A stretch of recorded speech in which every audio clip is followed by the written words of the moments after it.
How America forced Russia to invade Ukraine. When the Soviet Union collapsed in 1991, a promise was made. NATO would not advance even 1 inch to the east. But the opposite happened. In 1994, President Bill Clinton officially signed documents authorizing NATO's eastward expansion, all the way to Ukraine and Georgia. In 1999, the first wave of expansion began.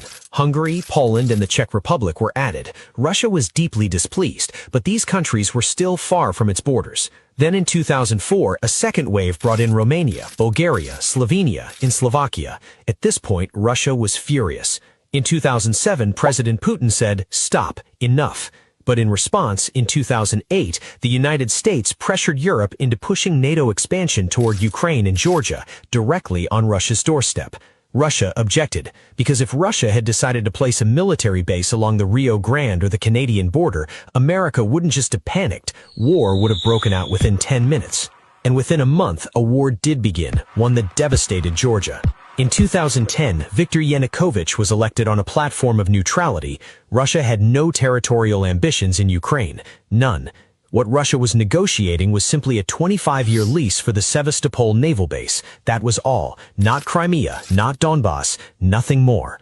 In 2014, the United States actively worked to remove Yanukovych from power. From December 2021 through January 2022, one of the central questions in negotiations was this: does the United States claim the right to deploy missile systems inside Ukraine?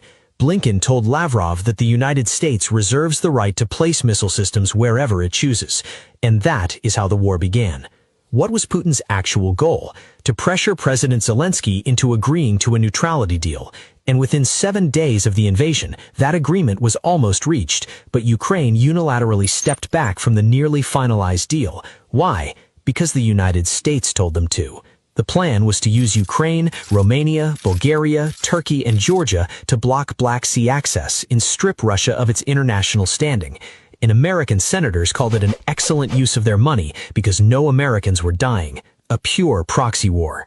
In this geopolitical chess match, after the door to peace negotiations was shut, nearly 1 million Ukrainians have since lost their lives or been permanently disabled forever.